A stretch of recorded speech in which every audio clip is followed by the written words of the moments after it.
সম্পর্ক বজায় রাখেন, যার জন্য আজকে আমরা এসেছি আপনার স্টুডিওতে আপনার সাথে কথা বলার জন্য। তো আমার যে একটি প্রশ্ন ছিল, সেই প্রশ্নটি হচ্ছে 16 বছরের আন্দোলন আর ছাত্রদের আন্দোলন যোগসূত্রে স্বৈরাচারী শেখ হাসিনার সরকারের পতনের আপনার মন্তব্যটা কি, সেটা একটু আমরা জানতে চাচ্ছি।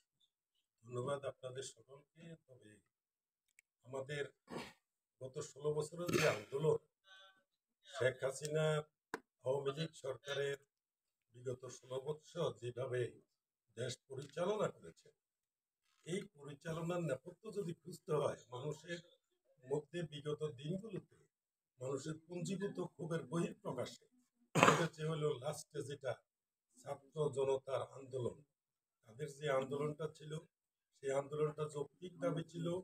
তারা যেন সঠিকভাবে যে বৈষম্য বিরোধী যে আন্দোলন, তো সেখানে তারা যে দাবি দিয়েছিল সেটাকে তারা অ্যাকসেপ্ট করতে দেরি করেছে, এবং যেভাবে গণহারে পুলিশ দিয়ে এবং মিডিয়ার দিয়ে যেভাবে মানুষকে হতাহত করেছে এবং মানুষকে নির্বিচারে খুন করা হয়েছে, তারই বহিঃপ্রকাশের প্রেক্ষিতে কিন্তু আপনার এই আন্দোলনটা ফলপ্রসূ হয় এবং এক দফাতে আসে।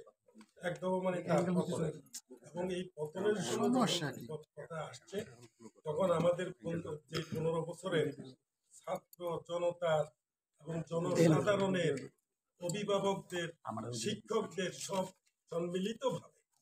সম্মিলিতভাবে তারা একসাথে রাস্তায় নেমে আসছে এক দফার আন্দোলনে। যে স্বৈরাচার বললে তাকে একটু ছোটই মানায়, এটা হলো গণহত্যাকারী, যেখানে 15 বছরে হাজার হাজার লোককে খুন করেছে, সেই গণহত্যাকারী হিসেবে তাকে চিহ্নিত করা হয়েছে। এবং আমরা যারা ব্যবসায়ী মানুষ, আমরাও জানি অনেক কিছু। আর তাছাড়া আমি নিজেও তো গণমাধ্যম ব্যক্তিত্ব, আমরা অনেক সময় অনেক কিছু জানতাম, কিন্তু সেটা প্রকাশ করতে পারতাম না। বিশেষ শৃঙ্খলা বাহিনী যারা ডিজিএফআই পরিচালনা করত, সেখানে মিডিয়া উইংস ছিল। মিডিয়া উইংসের নামে আমাদেরকে সবসময় এটার থেকে বিরত থাকার জন্য চাপ প্রয়োগ করত। অন্যদিকে যখন এইভাবে করতে করতে এক সময় দেখেন, আমি অ্যাসেট টেলিভিশন বাংলাদেশে এসছে, আমরা ফুল এইচডি টেলিভিশন নিয়ে আসছি, আমার দুইটা সিট দিয়েছেন, এবং এই দুইটা ডিএসএনজি, একটা হইলো গাড়িতে আর একটা হইলো পোর্টেবল, দুইটাই অকার্যকর। তার মানে তাদের নিয়ন্ত্রণের কারণে আমরা সেই জিনিসটাকে আমরা সবসময় জনগণের কথা তুলে ধরতে পারি না। জনগণের কথা যদি আমরা তুলে ধরতাম এবং শেখ হাসিনা যদি তার নীতিতে যদি সঠিক রাষ্ট্র পরিচালনার মতো যদি মন মানসিকতা থাকতো, তাহলে কিন্তু তাকে আজকে যেভাবে পালাতে হয়েছে এইভাবে পালাইতে হতো না। কিন্তু পালায় গেলেও শেখ হাসিনা কিন্তু একলাই দুর্বৃত্তায়ন করে নাই, তার সাথে তার বাহিনী ছিল, হাইব্রিড ছিল। কিন্তু হাইব্রিড সব পজিশনে তারা বহাল তবিয়তে এখনো আছে। এর মধ্যে যখন তার উৎখাতের পরে, যখন এখন এই অন্তর্বর্তীকালীন গভর্নমেন্ট সৃষ্টি হলো, আমরা অন্তর্বর্তীকালীন গভর্নমেন্টের ডক্টর প্রফেসর ইউনূস সাহেবকে আমরা অত্যন্ত মূল্যায়ন করি এবং তাকে ভালো জানি। সেখানে তাদের যে প্রথম মানে শপথ নেওয়ার পরে যে কর্মকাণ্ডগুলি করা তাৎক্ষণিক উচিত ছিল, সেটা করা হয়নি। এখনো কিন্তু দেখবেন যে তাদের যে হাইব্রিড চাটুকাররা এখনো কিন্তু অনেক জায়গায় বহাল তবিয়তে আছেন, এবং তাদের যেই থাকার কারণে এখন যারা আমাদের অন্তর্বর্তীকালীন সরকারের উপদেষ্টা হয়েছে, তাদেরকে অনেক সময় মিসগাইড করার তালে তারা ব্যস্ত আছে। এবং যেই যারা আমলা এবং যারা পুলিশের হাই অফিসিয়াল, তাদের নির্দেশে কিন্তু আজকে নিরীহ পুলিশ বাহিনীকে কিছু হতাহত হতে হয়েছে। এবং এর নেপথ্যে কারা? পুলিশের নামে যে কলঙ্ক লেপন হয়েছে, এটা তো আমি মনে করি যে এটার হুকুমদাতাকে, তো আমরা হুকুমদাতা তো এখনো ধরতে পারি নাই। হুকুমদাতা তো প্রধান আসেনি, কিন্তু এটা বাস্তবায়নকারীকে, হাই অফিসিয়াল যারা তাদেরকে কমান্ড করত। কিন্তু কমান্ডাররা আল্লাহ চাইলে এখনো, বড় কমান্ডাররা এখনো মানে কেউ পালিয়ে গেছে, কেউ এখনো দরসোয়ার বাইরে আছে, আবার কেউ এখন নিজের সুর অন্যভাবে চেঞ্জ করে তারা এখন নিজেকে বর্তমান ছাত্র জনতার আন্দোলনের পক্ষ বলে সমর্থন করছে। এই জিনিসগুলো যখন আপনারা অ্যানালাইসিস করবেন, আমরা প্রিয় সাংবাদিক ভাইয়েরা, অ্যানালাইসিস করলে এই থলির বিড়াল বেরিয়ে আসবে যে কে আজকে তাদের এক সময়ের সহযোগী, আর আজকে তারা এখন কোথায় আছে। আপনাদের লেখনী এবং আপনাদের চেষ্টার মাধ্যমে তারা জনসমক্ষে তাদেরকে পরিচিত এবং তাদেরকে আনা সম্ভব হবে।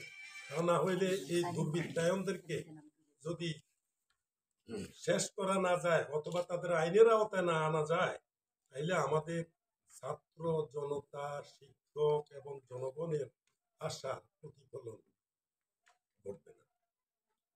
আরেকটি বিষয় সেটা হচ্ছে বিগত আন্দোলনে আপনার প্রত্যক্ষ ও পরোক্ষ সাহায্যে সহযোগিতা কি কি ভূমিকা ছিল সেই বিষয়টা যদি একটু বলেন। আসলে দেখেন, আমি তো গত 15 বছরে আমি নিষ্পেষিত। আমাকে কয়েকবার ডিজিএফআইতে ডেকে নিয়েছিলেন। 2000 আপনারা মনে হয় আপনারা জেনেছেন এটা, যে আমার কতগুলি কোম্পানি আমি পরিচালনা করি। যখন ডিজিএফআই যে আমাকে ডেকে নিয়ে 4-5 দফা ডেকেছেন যে আমাদের এখানে দিগন্ত অথবা চ্যানেল ওয়ানের সাংবাদিক আছে, এদেরকে বিতাড়িত করে দেয়া। তখন আমি বলেছিলাম যে বাংলাদেশে টেলিভিশন ছিল কোটা 4, এখন এসে 40টা 50টা। তো আমি এদের দোষ না থাকলে আমি তাদেরকে বিতাড়িত করবো কেন? তখন এই নিয়ে আমার অনেকবার তাদের সাথে কথা কাটাকাটি হয়েছে। তারপরে লাস্টলি 2018 সালে তখন ডিজিএফ এর ব্রিগেডিয়ার তানভীর ছিল, সে গত 4-5 জনকে নিয়ে আমার সাথে খুব কঠিনভাবে আলাপ আলোচনায় লিপ্ত হয়েছে। তো তাদের চোখ, তাদের মেজাজ, তাদের যে দেখছি, তাতে আমার মনে হয় আমিও আর্গুমেন্ট করেছি ঠিকই, তো আমাকে হয়তো খোদা তাআলা রক্ষা করেছে। এখন যে আয়নাগরের সৃষ্টি দেখছি, হয়তো আমাকে এরকম আয়নাগরে তারা নিয়ে যেতে পারে। হয়তো আল্লাহর রহমত, খোদা তাআলার হুকুম, আমার মা বাবার দোয়া আছে বলেই এবং জনগণের সাথে আমি পরিচিত বলেই আমাকে তা করতে পারে না, আমাকে আয়নাগরে নেয় না। কিন্তু না নিলেও তারা কিন্তু এরকম একটা ছিল। তো এখন সেখান থেকে আসার পরে তখন আমি একটা কমিটমেন্ট করেছিলাম, একজনকে আমি বাদ দেব, সময় দেন। তো আমি যখন টেলিভিশনে ঘুরে আসলাম, ওই সাংবাদিকটার দেখলাম যে সে পরে রিপোর্টার্স ইউনিটিতে সে ইলেকশন করছে। তো আমি ভাবলাম যে আমি হঠাৎ এখন তাকে ইলেকশনতে বাদ দিব, 2-1 দিন অপেক্ষা করলাম। 2-1 দিন অপেক্ষা করায় আমি তাৎক্ষণিক না করাতে ডিজিএফ এর ব্রিগেডিয়ার তানভীর এবং তার অনুসারীরা র্যাবের যেই বিখ্যাত যেই দুর্নীতিবাজ যে আপনার বেনজির, তাকে দিয়ে এবং যেই সারোয়ার আলম, এখন সে আবার ডিপটি সেক্রেটারির প্রমোশনও পেয়েছে, তাদেরকে দিয়ে আমার এসএ ওয়ার্ল্ড নামীয় প্রতিষ্ঠান ধ্বংস করেছে। আমার 30 কোটি টাকার মাল নিয়ে গেছে।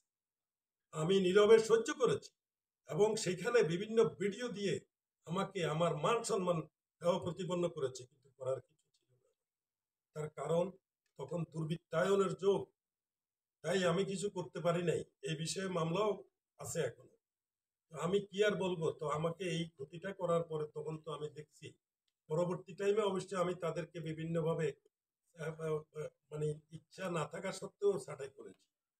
তখন আমাকে বাধ্য করা হয়েছিল ডিজিএফ আর মিডিয়া উইংস থেকে, সেই ব্রিগেডিয়ার তানভীর।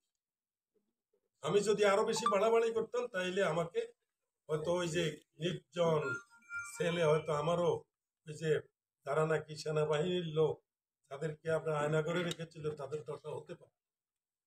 আজকে আমার সেই অনুভূতির কথা বলছেন, যেখানে আমি একজন সাধারণ ব্যবসায়ী এবং পাবলিক মিডিয়া ব্যক্তিত্ব, সেখানে আমার যদি এরকম অবস্থা, যারা নাকি সেনাবাহিনীতে ছিল, সেনাবাহিনীর general, brigadier general, major general, তাদেরকেও কিন্তু এই আয়নাঘরে দেওয়া হয়েছে। তো আমরা কি ধরনের রাষ্ট্র আমরা চেয়েছি আর কি রাষ্ট্র আমরা পেয়েছি তাদের আলোকে। এটাই হলো আমাদের বর্তমান, আমাদের যে অন্তর্বর্তীকালীন গভর্নমেন্ট, তাদের কাছে আমাদের অনেক কিছু চাওয়া পাওয়ার আছে। একমাত্র তারাই পারেন যে অন্তত এই এই জিনিসগুলিকে রিসাপল করে সংবিধান নতুন করে লিখনির মাধ্যমে আপনার যেভাবে করে যাবেন, পরবর্তী গভর্নমেন্ট যারা আসবে তারা এই সংবিধানের আলোকে চলবে। আবার এই সংবিধান যদি আবার পলিটিক্যাল গভর্নমেন্ট লেখে, তাহলে তাদের কাছে লিখবে। যেমনটি আগে লিখেছিল তিনি তো তখন বাকশালী কায়দায় লেখা হয়েছিল, তো সেটাই তো ছিল। আবার এটাকে অপারেশন করে অনেক সুবিধা অসুবিধা বিবেচনা না করে, জনগণের কল্যাণের কথা চিন্তা না করে তারা নিজের আঙ্গিকে করেছে। কাজেই অন্তর্বর্তীকালীন গভর্নমেন্টের উচিত হবে যে যদি তাদের ক্ষমতায় না কুলায়, তাইলে তারা দরকার হলে একটা সিম্পলি হানা ভোট দিয়ে গণভোট নিয়ে এই সংবিধানকে পুরো লিখনির মাধ্যমে জাতির জন্য শত বছরের জন্য একটা ম্যান্ডেট সৃষ্টি করে। তারপর আমরা যে বিষয়টি আপনার কাছে জানতে চাই সেটা হচ্ছে সরকারের পতনের যে স্বৈরাচারী সরকার ছিল, দোসরদের কি ব্যবস্থা নেওয়া উচিত আপনি মনে করেন? ওনাদেরকে স্বৈরাচার বললে, যেমন আপনারা পল্লী বন্ধু হোসেন মোহাম্মদ এরশাদকেও তো স্বৈরাচার অথচ উনি একটাও খুন করেন। একটা ছেলে গণতন্ত্র নিপাক যাক বলে যাকে খুন করা হয়েছে সেটা এরশাদ সাহেব করেননি, ওনার প্রশাসন করেননি। এই দুর্বৃত্ত আওয়ামী লীগই তখন এটাকে খুন করে ওনাকে খুনের তকমা দেওয়া হয়েছে। তো তাকে যদি আপনারা বলেন উনি স্বৈরাচার, তো শেখ হাসিনা কি স্বৈরাচার? উনি অত্যন্ত নিন্দনীয় খুনি, যে কিনা আমাদের জাতীয় সেনাবাহিনীর চৌকর সেনা কর্মকর্তাদেরকে বিডিআর কিলিংস এর নামে নাটকীয়ভাবে তাদেরকে হত্যা করা হয়েছে, এটা আমরা জানি। কিন্তু দুর্ভাগ্যজনক হলেও সেটা আমরা তখন প্রকাশ করতে পারিনি। সবার মুখে ছিল তালা। আজকে আমরা বলার সুযোগ পেয়েছি এই জন্যে, আমাদের ডক্টর প্রফেসর ইউনূস সাহেব তিনি বলেছেন যে আপনাদের মনের কথা আপনারা বলবেন, আমাদের সমালোচনা করবেন, কোনো অসুবিধা নেই। আজকে আমরা সেই বাক স্বাধীনতার সুযোগ সৃষ্টি হয়েছে, তাই আমরা অতীতের যে অত্যাচার এবং এগুলি আমরা বলতে বাধ্য হচ্ছি। এবং আজকে যেটা বলা হচ্ছে যে দেখেন আজকে 15-16 বছরের মানুষের পুঞ্জীভূত ক্ষোভ, এবং এই ক্ষোভটা যদি আপনার একদিকে চিন্তা করেন তাহলে দেখবেন যে এটা 50 বছরের পুঞ্জীভূত। ব্যবসায়ীরা স্বৈরাচারের দালালি করে দেশের যে অর্থনৈতিক সংকট ও অর্থ পাচার করেছে তাদের ব্যাপারে কি পদক্ষেপ নেওয়া উচিত আপনি মনে করেন?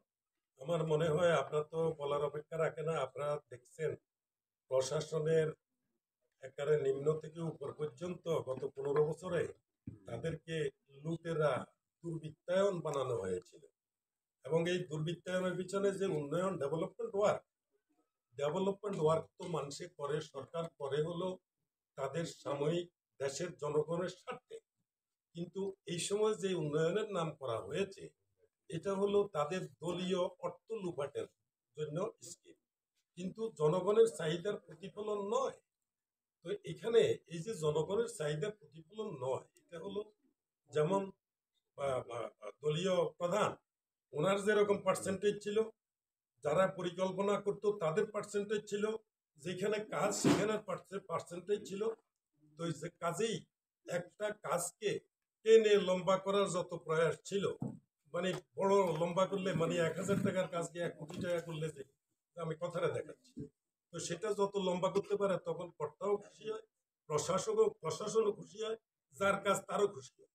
মানে একবারে প্রশাসনের A to Z পর্যন্ত এই কমিশন রয়েছে, তাই কিনা যার জন্য আমাদের দেশে দেখেন আপনার করোনার সময় করোনাতে সারা বাংলাদেশ বন্ধ ছিল, যদিও আমার এসে পরিবহন জরুরি সার্ভিসে খোলা ছিল, সারা দেশ সরকারি অফিস প্রতিষ্ঠান বন্ধ ছিল, কিন্তু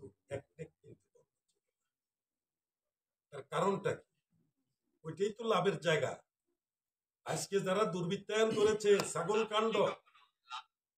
কাণ্ড আপনারা দেখেছেন যে আমি আজকে 45 বছরের পুরনো ব্যবসায়ী, আমি 5-6টা কোম্পানি পরিচালনা করি, আমি 20,000 টাকা দিয়ে খাসি কিনতে পারি না, আর সেই খাসি একটা কাস্টম কর্মকর্তা 15 লাখ টাকা খাসি কিনে, এটা ভাইরাল হয়েছে, আপনারা দেখেছেন।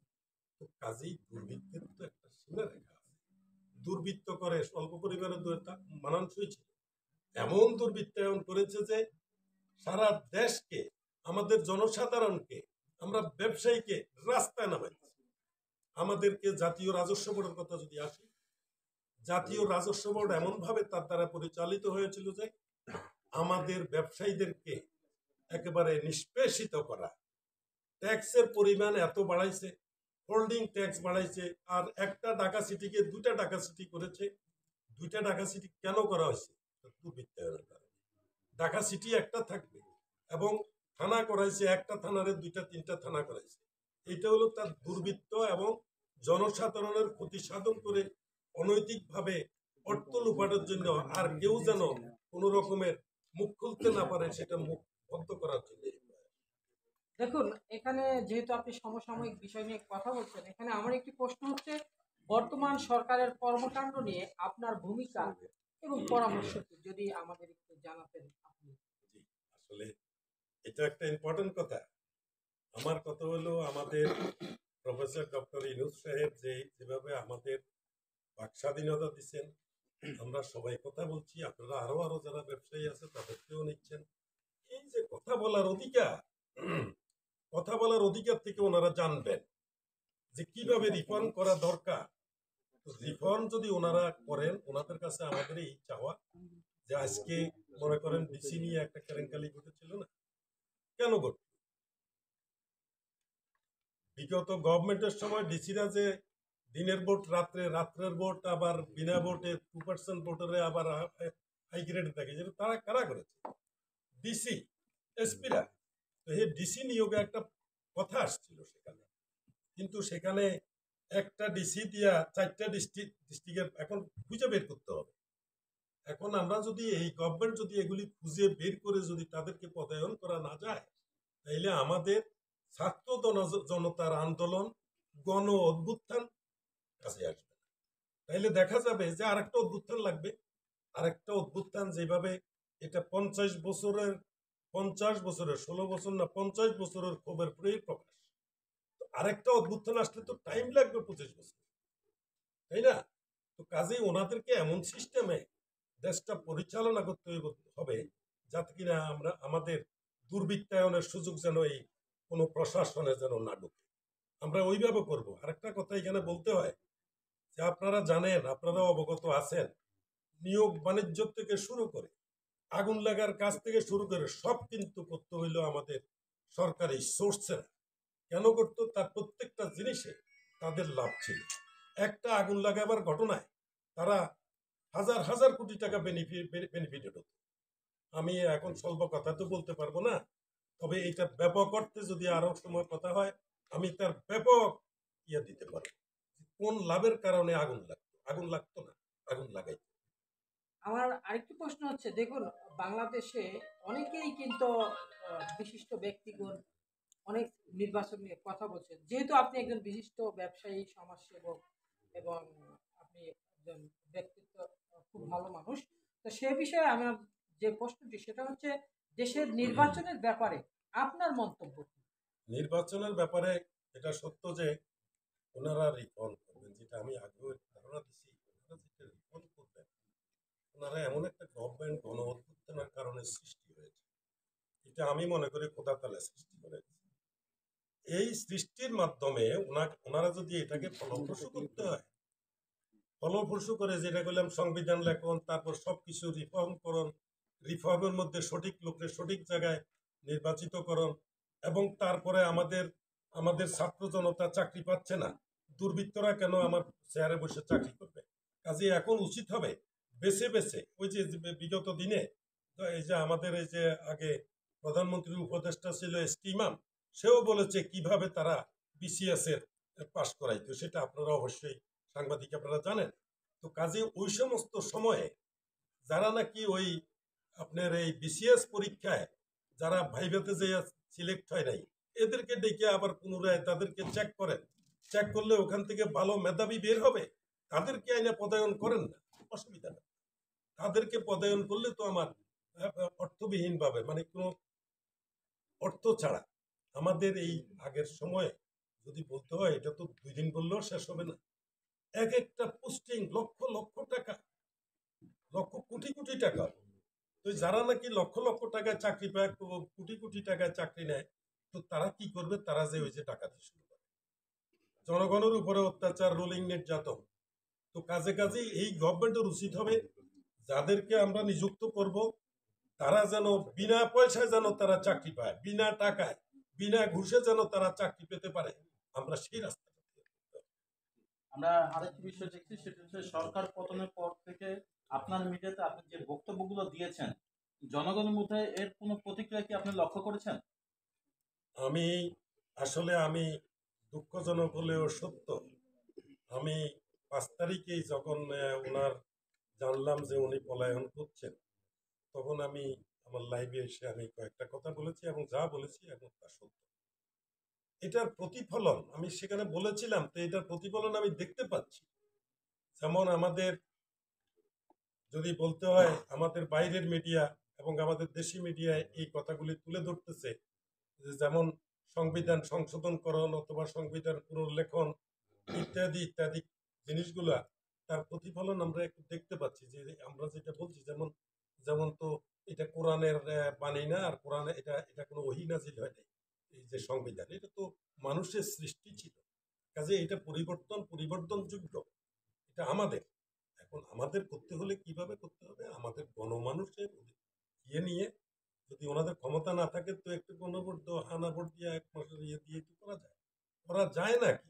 আরেকটা কথা এখানে বলতে হয়, যে আজকে তারা তারা হাজার হাজার লোককে, বিএনপির একটা লোক বা জামাতের লোক বা অন্য অন্য লোক যারা তাদের বিরুদ্ধে আছে, ওর বিরুদ্ধে সঠিক কাজ করে নাই, নিরপেক্ষ ছিল, তাদেরকে 50 মামলা, 100 মামলা, 500 মামলা পর্যন্ত আছে। এই যে মামলাগুলি দিয়ে মানুষকে কোর্টের মধ্যে রেখেছে, এটা তো অনৈতিক, এটা তো মিথ্যা। তো আমরা তো নিজে জানি এটা মিথ্যা, মিথ্যার জন্য আবার কোর্টে দাঁড়াইতে হবে কেন? এই কোর্টটা তো তারই বানানো, এই কোর্টটা তো তৎকালীন দুর্বৃত্তের সময়ে তাদের নির্দেশে বানানো। কাজেই এই মামলা যেগুলি জনসাধারণের মামলা ব্যতীত যেগুলি আপনার হয়রানিমূলক মামলা, এগুলি টোটাল আপনি এক ডিসিশনে উঠতে পারে। যদি আমি থাকলে তো আমি এক ডিসিশনে শেষ করে দিতাম, এক ডিসিশনে। তাইলে এগুলির জন্য যেমন আমাদের মাহমুদুর রহমান সাহেবকে জেলে নেওয়া হয়েছে, আমরা অত্যন্ত লজ্জিত, দুঃখিত। আমাদের জয়কে মারার জন্য ওনারা গেছে, আর ওটা তো ছিল একটা টোটাল নাটক, ওইটা ছিল একটা টোটাল নাটক। এখন তো দেখতে পাচ্ছি যে গ্রেনেড হামলা, এটাও আর একটা নাটক, বিডিআর হত্যাকাণ্ড, এটাও একটা নাটক, হোলি আর্টিজন, এটাও একটা নাটক। আমরা কি নাটকের কাজ করবো?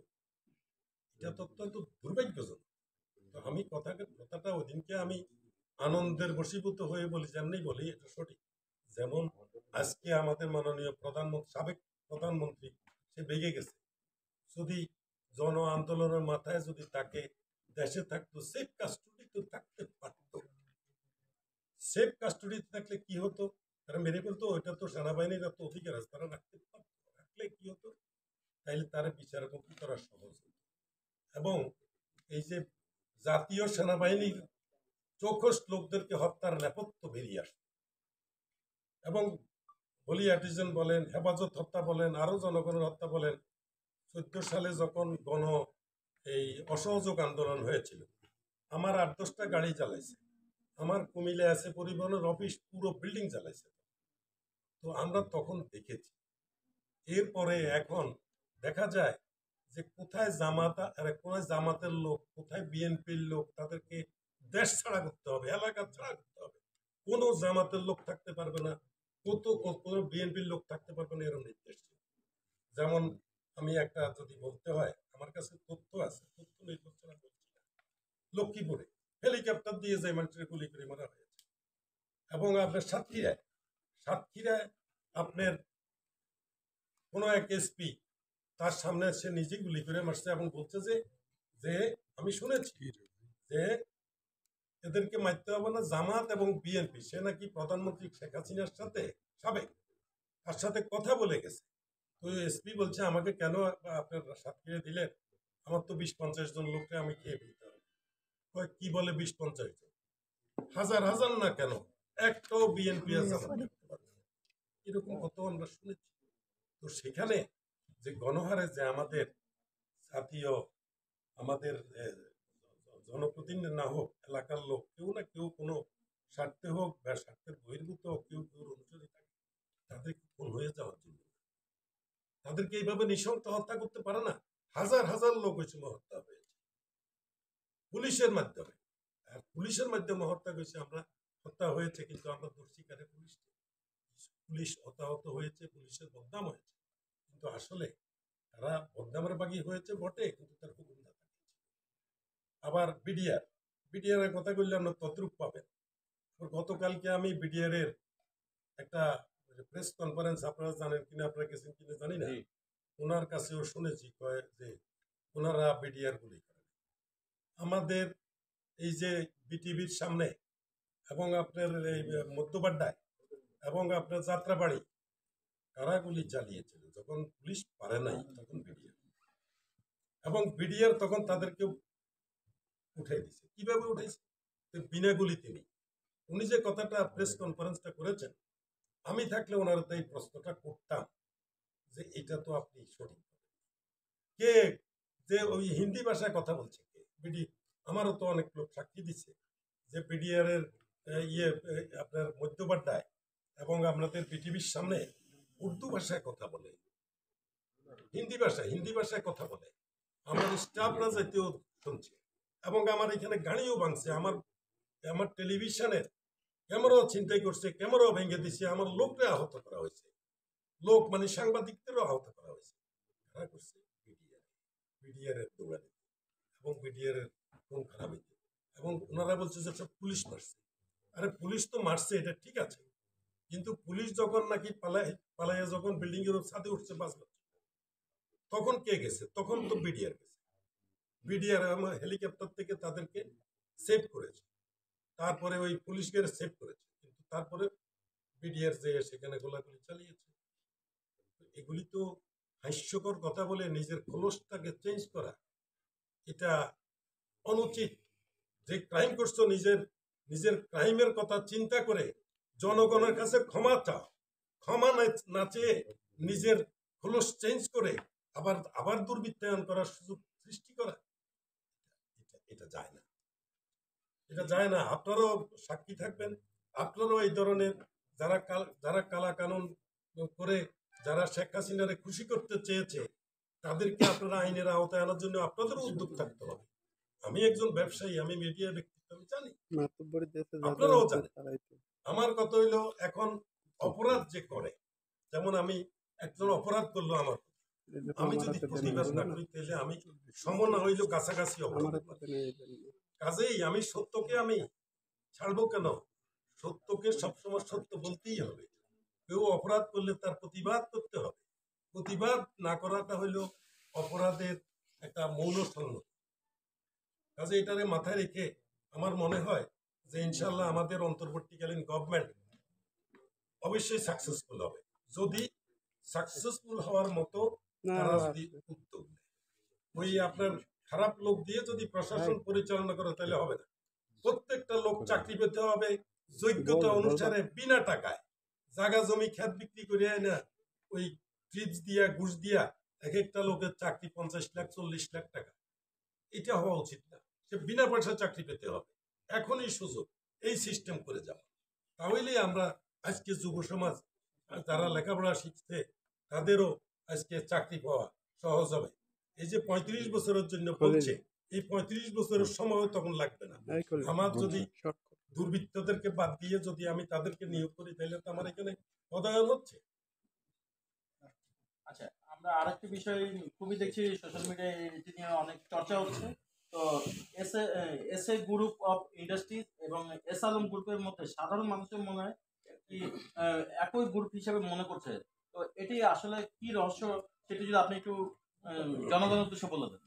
আসলে আমি ইদানিংকালে শুনছি যে অনেকে বলে, আমার নিউজম্যানরা বলে, ওই দিনকে আমি একটা ব্যাংক অ্যাকাউন্ট করবো, একজন এসে আমার বলেই বললো যে আসলে স্যার আপনি একটা কথা বলবো কি, আমরা বলে ফেলছি। আসলে এরকম একটা কথা যদিও প্রচলিত আছে, আমি আসছি গ্রুপ অফ কোম্পানি, মানে এসএ পরিবহনকে সবাই চিনে। কেন চিনে? আমি 42 বছর ধরে সার্ভিস প্রোভাইড করে আসছি, এবং সারা বাংলাদেশে আমি প্রথম শ্রেণীর কোচ, কুরিয়ার এবং পার্সেল সার্ভিসের উদ্যোক্তা। বাংলাদেশে প্রথম নৈশ কোচ আমি চালু করেছি 82। আগে নৈশ কোচ ছিল না, এই নৈশ কোচের উদ্যোক্তাও ছিলাম আমি। তো বাংলাদেশে যে প্রান্তেই থাকুক না কেন, প্রত্যেকটা লোকেই সারা দেশে আমাকে এসএ পরিবহনের মালিক হিসেবে ছিল। যদিও এখন আমি এসএ টিভিতেও আমার, তো মনে করে যে এসএ পরিবহন বা এস আলম, ওর নাম হইল এস আলম, ওর মালিক হইল সাইফুল আলম মাসুদ। সে প্রখ্যাত ওই আওয়ামী লীগ নেতা এই বাবু, কি বাবু যেন বলে ওনাকে, ওনার ভাগিনা শামসুল সাইফুদ্দিন এসালাম গ্রুপের মালিক। আমি হলাম এসে পরিবারের মালিক। 2000 বা 2008 পরে উনি 2টা কোচ নিয়ে তখন আসছিল, কোচ এসালাম আর আমারটা ছিল এসে পরিবার। ওই এসালামরা অনেকে অনেকেই হয়তো মনে করেন যে বোধহয় এটা তাদের, আসলে না। আমি হইলাম সম্পূর্ণ আলাদা। আমি ওই চিটাগাঙ্গে মিস্টার আখতারুজ্জামান বাবু, সে ছিল প্রখ্যাত আওয়ামী লীগ নেতা এবং তৎকালীন সময়ের ব্যাংকের মালিকও ছিল, এবং ওনার ভাগিনাও আবার এই বাংলাদেশে আপনারা শুনেছেন অনেকগুলি ব্যাংকের মালিক, এবং সাবেক প্রধানমন্ত্রী শেখ হাসিনার অত্যন্ত আস্থাভাজন কাছের লোক ছিল। আমি নয়, কিন্তু আমি যে আজকে মিডিয়া টেলিভিশন পেয়েছি, আমি টেলিভিশন পেয়েছি হলো আমাকে হোসেন মাহমুদ এরশাদ সাবেক প্রেসিডেন্ট আমাকে বলেছে, তখন আমি জিল্লুর রহমান সাহেব, রাষ্ট্রপতি জিল্লুর রহমান সাহেবের বললাম, ওনার সাথে আমার ভালো সম্পর্ক ছিল, পাশাপাশি বাড়ির কারণে মূল্যায়ন করতেন। জিল্লুর রহমান সাহেবকে বলার পরে উনি আমাকে এসএ টিভির নাম, প্রধানমন্ত্রীর সাথে কথা বলে আমাকে ছাড়পত্র দিয়ে এসএ টিভি। কিন্তু আমি প্রধানমন্ত্রী দেয় নাই, প্রধানমন্ত্রীর সাথে জিল্লুর রহমান সাহেব কথা বলেছে। তো সুতরাং আমি, অনেকে মনে করে এটা ভুল ধারণা, আমি নিরপেক্ষ, আমি ব্যবসা করে চলি, আমি দুর্বৃত্ত এবং অন্যায় অপরাধের বিরুদ্ধে এবং ঊর্ধ্বে। তার কারণ হলো এক সময় আমাদের ওবায়দুল কাদেরও আমার এলাকার কাছাকাছি লোক, অনেকেই আমার কাছাকাছি লোক ছিল, কিন্তু কোনো সময় তারা অতীতের যেভাবে ছিল তারা আমাকে সাহায্য সহযোগিতা, আমার মতো একজন ব্যবসায়ীকে আরো টাকাওয়ালা করতে চাইছিল, কিন্তু আমি যাই, আমাকে এমপি করতে চাইছিল, মন্ত্রিত্ব দেওয়ার জন্য বলছিল, লোক দেখাইছে, এবং ডিজিএফআই এনএসএর থেকেও আমার কাছে লোক আসছে, কেন আপনি ইলেকশন করবেন না, কেন করবেন না? আমি বললাম যে না, কারণ এমপিদেরকে মানছে পিছন থেকে সামনে সালাম দেয়, পিছনে গালি দেয়, এবং ওই সময় যারা এমপি হয়েছিল দিনের পর রাত্রে, রাত্রের পর দিনে, ইত্যাদি ইত্যাদি, আপনারা জানেন এরা কারা, এরা এমপি হওয়ার যোগ্য? তারা যারা দুর্বৃত্তায়ক, মানে গুন্ডা বদমাইশ, যারা খারাপ লোক, ওই ধরনের লোককে তাদের সময় বাছাই করছে, ভালো লোককে বাছাই করছে। তো তাদের সাথে আমাদের মতো লোক যাই বসবো, যেগুলি আমাদের কর্মচারীর যোগ্য, আমার কর্মচারী হওয়ার মতো যোগ্য, ওইরকম লোকও কিন্তু আপনার পার্লামেন্টে ছিল। তো তারাও এমপি, আমিও এমপি, মন্ত্রী মানায় না। আমি সর্বতভাবে এটাকে প্রত্যাখ্যান করেছি যে না, আমি ব্যবসায়ী, আমি ব্যবসায়ী নিয়ে থাকি, আমি এমপি মন্ত্রী হয়ে আমার এই ধরনের দরকার নেই। ধন্যবাদ, অনেক অনেক ধন্যবাদ আমাদেরকে সময় দেওয়ার জন্য। ধন্যবাদ আপনাকে বিশেষ করে ধন্যবাদ আমাদের মতো সোশ্যাল মিডিয়াতে